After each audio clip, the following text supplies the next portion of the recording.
మా latest videos కోసం మా ఈ తెలుగు న్యూస్ ఛానల్ సబ్స్క్రైబ్ చేసి గంట సింబల్ యాక్టివేట్ చేసుకోండి. రోజు బాగా ప్రారంభమైతే అన్ని పనులు విజయవంతమవుతాయని మన గ్రంథాలు, శాస్త్రాలు మరియు పండితులు చెప్తూ ఉన్నారు. కానీ ఉదయం చాలాసార్లు ప్రజలు తెలిసి లేదా తెలియకుండానే కొన్ని తప్పులు చేస్తారు. అది వారి పని మరియు ఆరోగ్యాన్ని కూడా నాశనం చేస్తుంది. ఉదయం నిద్రలేచిన తర్వాత అస్సలు చేయకూడని పనులు ఏమిటో మన గ్రంథాలలో ప్రస్తావించబడింది. కాబట్టి ఆ పనుల గురించి వివరంగా ఇప్పుడు మనం తెలుసుకుందాము. ఫ్రెండ్స్, ఫస్ట్ అయితే ఈ వీడియోకి ఒక లైక్ కొట్టండి. అలాగే మా ఛానల్ని కూడా సబ్స్క్రైబ్ చేసుకుని మాకు సపోర్ట్ చేయండి. ఫ్రెండ్స్, ఈ వీడియోని ఎక్కడా స్కిప్ చేయకుండా చూడండి. అప్పుడే మేము చెప్పేది మీకు అర్థమవుతుంది. ఒకసారి లక్ష్మీమాత శ్రీహరిని, ఓ ప్రభు, నా మనసులోని కొన్ని సందేహాలు ఉన్నాయి, దయచేసి వాటిని నివృత్తి చేయండి అని అడిగింది. అప్పుడు శ్రీహరి, దేవి, నీ మనసులో ఉన్న సందేహాలన్నీ నిస్సంకోచంగా అడుగు అన్నాడు. ప్రభు, ఒక వ్యక్తి జీవితాంతం పేదవాడిగా ఉంటాడు. అలాగే కొంతమంది వ్యక్తులు పేదరికం నుండి బయటపడి చాలా త్వరగా ధనవంతులుగా అవుతారు. దీని వెనుక ఉన్న రహస్యం ఏమిటి అని అడిగింది లక్ష్మీమాత. అప్పుడు శ్రీహరి ఇలా అంటాడు, దేవి, నువ్వు లోక కళ్యాణం కోసం చాలా మంచి ప్రశ్నలు అడిగినావు. దేవి, ఒక వ్యక్తి జీవితం పేదవాడిగా ఉండడానికి 4 కారణాలు ఉన్నాయి. ఎవరైతే ఈ 4 అలవాట్లను మెరుగుపరుచుకుంటారో వారిని జీవితంలో ధనవంతుడు కాకుండా ఎవ్వరూ ఆపలేరు. దేవి, వాటి గురించి నీకు ఇప్పుడు వివరంగా ఒక కథ ద్వారా చెప్తాను. అయితే ఈ కథను పూర్తిగా వినాల్సి ఉంటుంది, లేదంటే మహాపాపం తగులుతుంది. కాబట్టి నువ్వు పూర్తిగా వినడానికి సిద్ధంగా ఉంటే నేను కథ చెప్పటం ప్రారంభిస్తానంటాడు శ్రీహరి. ప్రభు, నేను ఈ కథను చివరి వరకు పూర్తి శ్రద్ధతో వింటాను అంటుంది లక్ష్మీదేవి. కాబట్టి ఫ్రెండ్స్, మీరు కూడా ఈ కథను చివరి వరకు పూర్తి శ్రద్ధతో వినండి. ఒక అడవిలో సాధు మహారాజు ఆశ్రమం ఉండేది. ఆయన ఎంతో జ్ఞానవంతుడు మరియు తపోశక్తి సంపన్నుడు. దూర ప్రాంతాల నుండి ప్రజలు ఆయన వద్దకు వచ్చేవారు. దానికి దగ్గరలో ఉన్న ఒక గ్రామంలో ఒక పేద రైతు తన భార్య పిల్లలతో నివసిస్తూ ఉన్నాడు. ఆ రైతు జీవితం కష్టాలతో నిండి ఉంది. అతనికి వ్యవసాయం చేయడానికి చాలా తక్కువ భూమి ఉంది. ఆ భూమి కూడా రాళ్ళు మరియు ముళ్ళ పొదలతో ఉంది. ఆ భూమిలో వ్యవసాయం చేయటం అంత సులభం కాదు. అదే కాక ఆ రైతు ఉదయం ఆలస్యంగా నిద్రలేచి తన రోజును ఎటువంటి ప్రణాళిక లేకుండా ప్రారంభించేవాడు. అతను తరచుగా సోమరితనం కారణంగా తన పనిని వాయిదా వేసేవాడు. ఆ కారణంగా అతను వ్యవసాయంలో నష్టపోయేవాడు. దానివల్ల తన కుటుంబానికి తగినంత ఆహారం మరియు ఆదాయం సరిపోయేది కాదు. తన భార్య కష్టపడి పనిచేసే ఓపిక గల మహిళ. ఆమె ఉదయాన్నే లేచి ఇంటి పనులన్నీ చేసి పిల్లలకు వంట చేసి బడికి పంపించేది. ఆ రైతు భార్య తన భర్త జీవితంలో మార్పు తీసుకురావాలని కోరుకునేది. ఆ రైతు ఒక గుడిసెలో ఉండేవాడు. వర్షాకాలం వస్తే చాలు ఇల్లంతా నీళ్లతో నిండిపోయేది. తన పిల్లల బాధలు చూసి తను ఎంతో కృంగిపోయేవాడు రైతు. తన కూతురు బాగా చదివేది, కానీ పై చదువులకు ఆ రైతు దగ్గర డబ్బులు లేవు. ప్రతిరోజు మంచి ఆహారం లేకపోవటంతో తరచూ ఆ పిల్లలు అనారోగ్యాల బారిన పడేవారు. ఆ రైతును ఆ స్థితిలో చూసి కొంతమంది గ్రామస్తులు ధైర్యం చెప్పేవారు. మరికొంతమంది ఇదంతా అతని సోమరితనం వల్లే అని తిట్టేవారు. ఆ రైతు చాలా నిరాశ చెందాడు, నిస్సహాయంగా ఉన్నాడు. ప్రతి రాత్రి అతను తన జీవితం ఎప్పుడు మారుతుందో అని ఆలోచిస్తూ నిద్రపోయేవాడు. కానీ మరుసటి రోజు ఉదయం అతను మళ్ళీ అదే దినచర్యను అనుసరించేవాడు. ఒకరోజు ఆ సాధు మహారాజు గురించి ఆ రైతు భార్యకు తెలిసింది. ఆమె తన భర్త దగ్గరకు వెళ్ళి, ఏమండి, ప్రజల సమస్యలను ఒక సాధు మహారాజు పరిష్కరిస్తున్నాడంట. మీరు కూడా ఆయన దగ్గరకు వెళ్ళండి. మన సమస్యలకు ఏదైనా పరిష్కారం చెప్పవచ్చు అని చెప్పింది. కానీ ఆ రైతు వెళ్లకుండా వాయిదా వేస్తూ వచ్చాడు. చివరికి అతని భార్య బలవంతం పెట్టడంతో సాధు మహారాజు ఆశ్రమానికి వెళ్ళాడు. ఆ రైతు సాధు మహారాజు వద్దకు చేరుకుని ఆయన పాదాలకు నమస్కరించి తన పేదరికం మరియు సమస్యల గురించి చెప్పాడు. స్వామి, నేను చాలా పేదవాడిని. నేను పగలు రాత్రి కష్టపడి పనిచేస్తాను. కానీ ఇప్పటికీ నేను జీవితంలో కష్టాలను ఎదుర్కోవలసి వస్తుంది. నాకు ఆనందం దొరకటం లేదు. దయచేసి నాకు మార్గనిర్దేశం చేయండి అన్నాడు. అప్పుడు సాధు మహారాజు ఆ రైతును చూసి నవ్వి ఇలా అన్నాడు, నాయనా, పేదరికం అంటే కేవలం డబ్బు లేకపోవటం కాదు, మీ మానసిక స్థితి మరియు అలవాట్లు బాగా లేకపోవటం. నీకు కావాలంటే 4 అలవాట్ల గురించి నేను నీకు చెప్పగలను. నువ్వు వాటిని అర్థం చేసుకుని పాటిస్తే అవి మీ జీవితం మార్చి మిమ్మల్ని ధనవంతులుగా చేస్తాయి అన్నాడు. అప్పుడు ఆ రైతు సాధు మహారాజుతో, దయచేసి ఆ 4 అలవాట్ల గురించి నాకు చెప్పండి అని అడుగుతాడు. అప్పుడు సాధు మహారాజు సరే అయితే విను అని అంటాడు. ఒక వ్యక్తి ఉదయం లేచి సోమరితనంగా ఉండి తన రోజును సరిగ్గా ప్రారంభించకపోతే అతని జీవితం ఎల్లప్పుడూ వ్యర్థమే. నేను ఒక చిన్న కథ ద్వారా నీకు చెప్తాను, విను. చాలా కాలం క్రితం ఒక రాజు తన రాజ్యంలోని సోమరితనంగా ఉండే రైతులను శిక్షించేవాడు. ఆ రాజు ఒకరోజు సోమరితనంగా ఉండటం వల్ల వారు ఏం కోల్పోతున్నారో తెలియజేయాలనుకున్నాడు. ప్రజలందరికీ ఉదయం ముందుగా ఎవరు రాజభవనం వద్దకు వస్తే వారికి వజ్రాలు, నాణ్యాలు దొరుకుతాయని ప్రకటించాడు. కానీ చాలామంది రైతులు సోమరితనం కారణంగా ఆలస్యంగా వచ్చారు. వారు అక్కడికి చేరుకున్నప్పుడు నిధి అప్పటికే అక్కడి నుండి తీసివేయబడింది. ఒక వృద్ధ రైతు ఎప్పుడూ ఉదయాన్నే లేచి ముందుగా చేరుకుని రాజు నుండి బహుమతి అందుకునేవాడు. సోమరితనం ఉన్నవాడు తన జీవితంలోని ముఖ్యమైన అవకాశాలను కోల్పోతాడని రాజు రైతులందరికీ కూడా చెప్పాడు. సమయానికి నిద్రలేచి పని ప్రారంభించటమే విజయానికి కీలకమన్నాడు సాధువు. అది విన్న ఆ రైతు తల వంచి తాను కూడా ఉదయం ఆలస్యంగా మేల్కుంటానని, రోజంతా నీరసంగా ఉంటానని అంగీకరించాడు.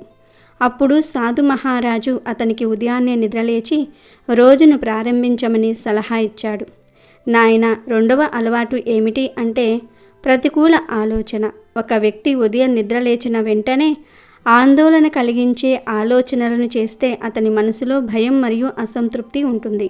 అప్పుడు అతని శక్తి మొత్తం నాశనం అవుతుంది నాయనా. ఒకసారి ఒక వ్యాపారవేత్త తన సమస్యను మా గురువు గారితో చెప్పుకున్నాడు. స్వామి, మా వ్యాపారం ప్రతిరోజు క్షీణిస్తుంది. ఇది ఎందుకు జరుగుతుందో నాకు అర్థం కావటం లేదని చెప్పుకున్నాడు.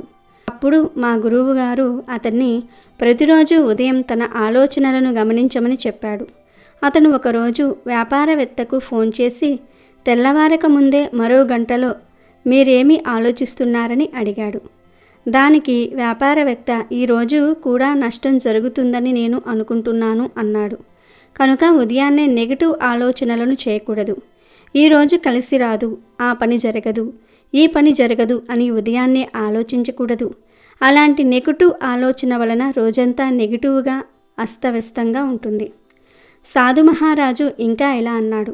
3వ అలవాటు ఏమిటి అంటే క్రమశిక్షణ లేకపోవటం. ఒక వ్యక్తి తన సమయంలో క్రమశిక్షణను పాటించకపోతే, పని చేయలేకపోతే అతను తన పని ఫలితాన్ని ఎప్పటికీ పొందలేడు అని చెప్పి సాధు మహారాజు మరొక కథ చెప్పాడు. ఒక యువ శిష్యుడు తన గురూజీని, నేను నా జీవితంలో ఎలా విజయం సాధించగలనని అడిగాడు. గురువు ఇలా జవాబు ఇచ్చాడు. ప్రతి ఉదయం సూర్యోదయానికంటే ముందే మేల్కొని ధ్యానం చేసి మీ రోజును ప్లాన్ చేసుకోండి అని. అప్పుడు మొదట్లో కొన్ని రోజులు గురువు చెప్పినట్లుగా చేశాడు. కానీ తర్వాత సోమరితనం కారణంగా అతని క్రమశిక్షణను విడిచిపెట్టాడు. గురువు శిష్యుడిని పిలిచి విజయం కేవలం కష్టపడి పనిచేయటం వల్ల మాత్రమే రాదని, క్రమబద్ధత మరియు క్రమశిక్షణ నుండి కూడా వస్తుందని వివరించాడు. మీరు మీ సమయాన్ని గౌరవించకపోతే కాలం మిమ్మల్ని గౌరవించదు, ఊహించని కష్టాలను అనుభవించేలాగా చేస్తుంది. ఆ శిష్యుడు తన గురువుకు విధేయత చూపి తన జీవితాన్ని క్రమశిక్షణతో వ్యవస్థీకరించుకున్నాడు. క్రమంగా అతను తన లక్ష్యాలన్నిటినీ కూడా సాధించాడు. తన దినచర్య అస్తవ్యస్తంగా ఉందని మరియు తన పనిలో నిర్లక్ష్యంగా ఉన్నాడని ఆ రైతు గ్రహించాడు. క్రమశిక్షణను పాటిస్తానని సాధు మహారాజుకు వాగ్దానం చేశాడు. చివరిగా సాధు మహారాజు 4వ అలవాటు గురించి చెప్పాడు. మీరు ప్రతిరోజు ఏదైనా కొత్తగా ప్రారంభించి దాన్ని పూర్తి చేయకపోతే మీ జీవితం ఎల్లప్పుడూ అసంపూర్ణంగా ఉంటుంది. దీనిని బాగా అర్థం చేసుకోవడానికి అతను మరొక కథ చెప్పాడు. ఒక వ్యక్తి తన గ్రామంలో ఒక అందమైన తోటను నాటాలని కలలు కన్నాడు. అతను చాలా చెట్లను నాటాడు, కానీ అతను వాటిని పట్టించుకోలేదు. అతను ప్రతిరోజు ఒక కొత్త మొక్కను నాటాడు, కానీ పాత మొక్కలకు నీరు పెట్టడం మర్చిపోయాడు. కొన్ని రోజులకు అతని మొక్కలన్నీ కూడా ఎండిపోయాయి. అతను సాధు మహారాజు దగ్గరకు వెళ్ళి, నేను ప్రతిరోజు కొత్త మొక్కలు నాటాను, కానీ నేను ఎందుకు విజయం సాధించలేదు అని అడిగినప్పుడు సాధు మహారాజు ఇలా చెప్పాడు. అస్థిరతతో జీవితాన్ని గడిపే వ్యక్తి తన లక్ష్యాన్ని ఎప్పటికీ చేరుకోలేడని అన్నారు. మీ కలలను నెరవేర్చుకోవడానికి స్థిరత్వం మరియు దృష్టి అవసరం. ఆ రైతు కూడా చాలా పనులు ప్రారంభించేవాడు, కానీ వాటిని ఎప్పటికీ పూర్తి చేసేవాడు కాదు. ఇలా సాధు మహారాజు మాటలు ఆ రైతు జీవితంపై లోతైన ప్రభావాన్ని చూపాయి.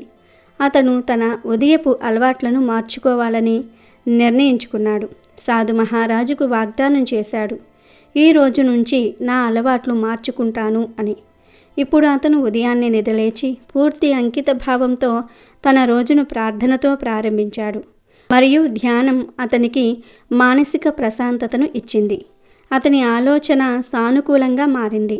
అతను తన రంగంలో పనిచేయడానికి రోజువారీ దినచర్యని ఏర్పరచుకున్నాడు. క్రమశిక్షణ ముఖ్యమని ఆ రైతు కూడా నేర్చుకున్నాడు. ఇదే అతని పురోగతికి ప్రధాన కారణం అవుతుంది.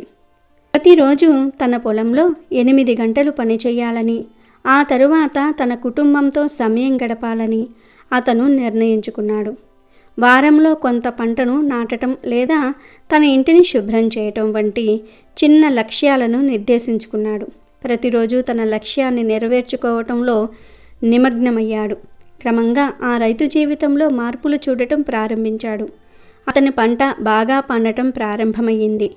గ్రామస్తులు అతని కృషిని ప్రశంసించటం ప్రారంభించారు. అతను తన సంపదతో తన పిల్లలను చదివించాడు మరియు అతను ఒక కొత్త ఇంటిని కట్టుకున్నాడు. రైతు తన బైక్ రిపేర్ చేయించుకొని తన భార్య కోసం కొత్త గ్రైండర్ కొన్నాడు. దానితో ఆమె ఇంటి పనులు సులభతరం అయ్యాయి. రైతు జీవితం ఇప్పుడు పూర్తిగా మారిపోయింది. ఒకప్పుడు అతన్ని సోమరివాడు, విఫలుడు అని పిలిచే గ్రామస్తులు ఇప్పుడు అతన్ని ప్రశంసించటం ప్రారంభించారు. ఆ రైతు భార్య కూడా తన భర్త కొత్త అలవాట్లను చూసి ఎంతో ఆనందపడింది. ఇప్పుడు ఆ రైతు తన కుటుంబంతో సంతోషకరమైన జీవితాన్ని గడుపుతున్నాడు. సాధు మహారాజు చెప్పిన 4 అలవాట్లు రైతు జీవితాన్ని పూర్తిగా నిర్దేశించాయి. అతను పేదరికం నుండి బయటపడటమే కాకుండా తన మనస్సు మరియు ఆత్మ నుండి కూడా బయటపడడానికి ఒక మార్గాన్ని కనుగొన్నాడు. మనం ఉదయం పూట తెలిసి లేదా తెలియకుండా చేసే మరికొన్ని పనులు మనకు ఆటంకం కలిగిస్తాయి. ఇది మీ ఆరోగ్యంపై కూడా ప్రభావం చూపుతుంది. ఉదయం నిద్రలేచిన తర్వాత అస్సలు చేయకూడని కొన్ని పనులు శాస్త్రాలలో ప్రస్తావించబడ్డాయి. లేకపోతే అదృష్టానికి బదులుగా దురదృష్టం నీడలా వెంటాడుతుంది మరియు ఆనందానికి బదులుగా దుఃఖాల పర్వతం వెంటాడుతుంది. కుటుంబంపై చెడు ప్రభావం పడుతుంది. ఉదయం పొరపాటున కూడా చేయకూడని ఆ పనులు ఏమిటో చూద్దాం. ఉదయం లేవగానే చాలామంది అద్దంలో తమ ముఖాన్ని చూసుకుంటూ ఉంటారు. ఇది వాస్తు శాస్త్రం ప్రకారం చాలా ప్రమాదకరమైందని, చెడు సంకేతాలకు దారితీస్తుందని చెప్పబడింది. కాబట్టి ఉదయం నిద్ర లేవగానే దేవుడి ఫోటోను చూడండి. ఇది చాలా శుభప్రదంగా చెప్పబడింది. ఇలా చేయటం వల్ల రోజు బాగా ప్రారంభమవుతుంది. రెండవది, ఒక వ్యక్తి యొక్క అదృష్టం మన ఇంటి ముందు మూసి ఉన్న ఇంటితో ముడిపడి ఉంటుంది. ఇంటి ముందు మూసి ఉన్న ఇల్లు రాబోయే చెడు కాలాలను సూచిస్తుంది. గ్రంథాల ప్రకారం మూసి ఉన్న ఇంటిని చూడటం వల్ల చెడు పరిస్థితికి దారి తీయవచ్చు. అయితే ఇది రోజులోని ప్రతి పనిలో ఆటంకం కలిగిస్తుంది మరియు చేసిన పని కూడా చెడిపోతుంది. ఫ్రెండ్స్, ఉదయం నిద్రలేవగానే మురికి పాత్రలను చూడటం వల్ల శరీరంలో ప్రతికూల శక్తి వస్తుంది. శాస్త్రాల ప్రకారం రాత్రి వంటగది శుభ్రం చేసిన తర్వాతే నిద్రపోవాలి. ఇంట్లో మురికి పాత్రలు ఉండటం వల్ల పేదరికం వస్తుంది. ఎందుకంటే లక్ష్మీదేవి స్వయంగా వంటగదిలోనే ఉంటుంది. ప్రతి పూట వంటగదిలో మురికి పాత్రలను శుభ్రం చేయకపోతే లక్ష్మీదేవి ఆ ఇంటిని శాశ్వతంగా వదిలివేస్తుంది. తద్వారా ఇంట్లో పేదరికం ఉంటుంది. రాత్రిపూట వంటగదిలో మురికి పాత్రలను ఎప్పుడూ ఉంచవద్దు. అలాగే ఉదయం నిద్రలేచిన తర్వాత మీ సొంత నీడను లేదా వేరే ఒకరి నీడను చూడటం మంచిది కాదని శాస్త్రాలు చెప్తూ ఉన్నాయి. నీడను చూడటం చెడు సంకేతంగా పరిగణించబడుతుంది. నీడను చూడటం వల్ల ఒక వ్యక్తిలో ఉద్రిక్తత మరియు భయం ఏర్పడుతుంది. రోజంతా పనిచేయటంలో ఇబ్బందులు ఉంటాయి. ఏకాగ్రత దెబ్బతింటుంది. చివరిగా జంతువుల యొక్క ఫోటో. మీరు నిద్రలేవగానే ఆవును చూస్తే అది చాలా శుభప్రదంగా భావిస్తారు. కానీ గ్రంథాల ప్రకారం ఉదయం లేవగానే ఏ హింసాత్మక జంతువు చిత్రాన్ని చూడకూడదు. ఇది సంబంధాలలో దూరాన్ని సృష్టిస్తుందని మరియు వివాదాలకు దారితీస్తుందని శ్రీహరి లక్ష్మీమాతకు వివరించారు. ఇది విన్న లక్ష్మీమాత ఎంతో సంతోషించింది. విష్ణుమూర్తికి ధన్యవాదాలు తెలుపుతుంది. ఉదయం లేవగానే ఆడవాళ్ళు ఈ 3 పనులు చేస్తే ఇంట్లో లక్ష్మీదేవి ఎల్లప్పుడూ ఉంటుంది. తరతరాలకు తరగని ఐశ్వర్యాన్ని కురిపిస్తుంది. వద్దన్న ఐశ్వర్యం వస్తుంది. ప్రతి ఒక్కరికి లక్ష్మీ కటాక్షం కావాలి. లక్ష్మీదేవి అనుగ్రహం లేకపోతే ఏ పనులు ముందుకు సాగవు. లక్ష్మీ అనుగ్రహం లేకపోతే అస్సలు ఈ ప్రపంచంలో బ్రతకలేము. మహాలక్ష్మి సంపదలను ప్రసాదిస్తుంది. ముఖ్యంగా స్త్రీలు లక్ష్మీ స్వరూపాలు గనుక ఇంట్లో ఉండే స్త్రీలు కొన్ని పనులు చేయాలని ఖచ్చితంగా చెప్పారు. కానీ అవన్నీ పాత పద్ధతులు. ఇప్పుడు రోజులు మారాయి. ఆడవాళ్ళు కూడా ఉద్యోగాలు చేస్తూ ఉన్నారు. ఆడవారికి కూడా టైం ఉండటం లేదు. మరి ఇలాంటి బిజీ లైఫ్లో, అంటే ఈ బిజీ లైఫ్లో ఉదయం లేవగానే ఏ 3 పనులు చేస్తే లక్ష్మీదేవి అనుగ్రహం సిద్ధిస్తుంది? లక్ష్మీ అనుగ్రహాన్ని పొందడానికి సింపుల్ చిట్కాలు ఏమిటి అనే విషయాన్ని ఈరోజు మనం ఈ వీడియోలో వివరంగా తెలుసుకుందాం. లక్ష్మీ కటాక్షం అందరికీ కావాలి. లక్ష్మీ కటాక్షం పొందటం కోసం మన పెద్దలు ఎన్నో పద్ధతులు చెప్పారు. కానీ ఆ పద్ధతులను ఈ బిజీ లైఫ్లో పాటించటం కష్టమే. కాబట్టి ఈ మోడ్రన్ జనరేషన్లో లక్ష్మీ కటాక్షాన్ని పొందే 3 సింపుల్ చిట్కాలను మన పెద్దలు చెప్తున్నారు. ఉదయం లేచిన వెంటనే గృహలక్ష్మిలు ఈ 3 చిట్కాలు పాటించారంటే లక్ష్మీదేవి ఖచ్చితంగా ఎప్పటికీ మీ ఇంట్లోనే ఉంటుంది. అందులో సందేహమే లేదు. మరి ఆ చిట్కాలు ఏమిటో చూసేద్దాం. ఆడవారు ఉదయం నిద్రలేవగానే ఒక్క 10 నిమిషాలు కేటాయించి శుభ్రంగా బ్రష్ చేసేసుకోండి. అలా బ్రష్ చేసిన తర్వాత ఇంటి బయటకు వెళ్ళి వీధి వాకిలిని కడగండి. ముగ్గు పెట్టండి. బియ్యపిండితో పెట్టే ముగ్గు చాలా శ్రేష్టమైనది. కాబట్టి బియ్యపిండితో ముగ్గు పెడితే లక్ష్మీదేవి చాలా సంతోషిస్తుంది. అసలు మన పెద్దలు ఏం చెప్పారంటే ఆడవారు ఉదయమే లేచి స్నానం చేసుకొని వాకిట్లో కల్లాపు చల్లాలని చెప్పారు. కానీ ఇప్పుడు ఆడవారికి లేవగానే స్నానం చేసే తీరిక లేదు. కల్లాపు కొట్టడానికి మట్టి వాకిళ్ళు కూడా లేవు. కాబట్టి ఈ బిజీ లైఫ్లో ఆడవారు ఉదయమే నిద్రలేచి బ్రష్ చేసుకొని గచ్చు వాకిలిలో కొన్ని నీళ్లు చల్లి కడిగి ముగ్గు పెట్టుకుంటే చాలు. ఇలా ప్రతిరోజు ఉదయం ఏ ఆడవారైతే బ్రష్ చేసుకుని ముగ్గు పెడతారో ఆ ఇంట్లో ఎల్లప్పుడూ లక్ష్మీదేవి నివాసం ఉంటుంది.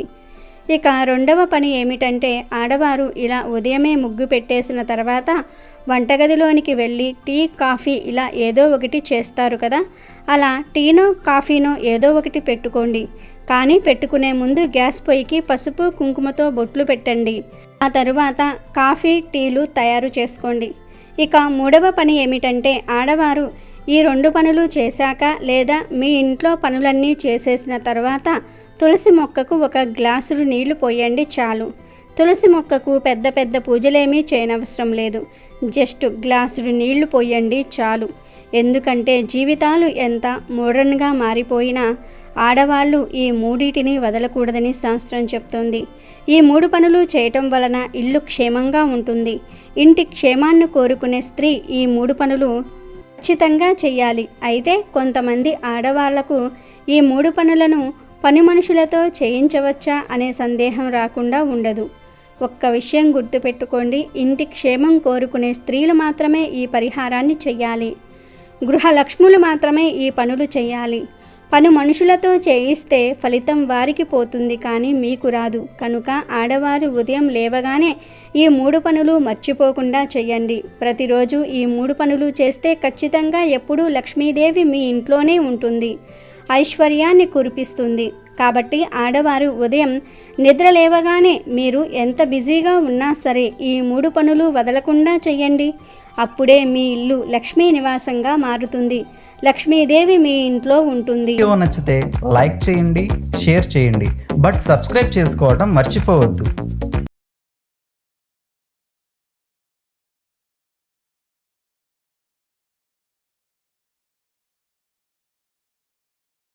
అమెజాన్లో బెస్ట్ డిస్కౌంట్స్ కోసం వీడియో డిస్క్రిప్షన్లో లింకు ఉంది చూడండి. అలాగే మా టెలిగ్రామ్ ఛానల్ సబ్స్క్రైబ్ చేసుకోండి.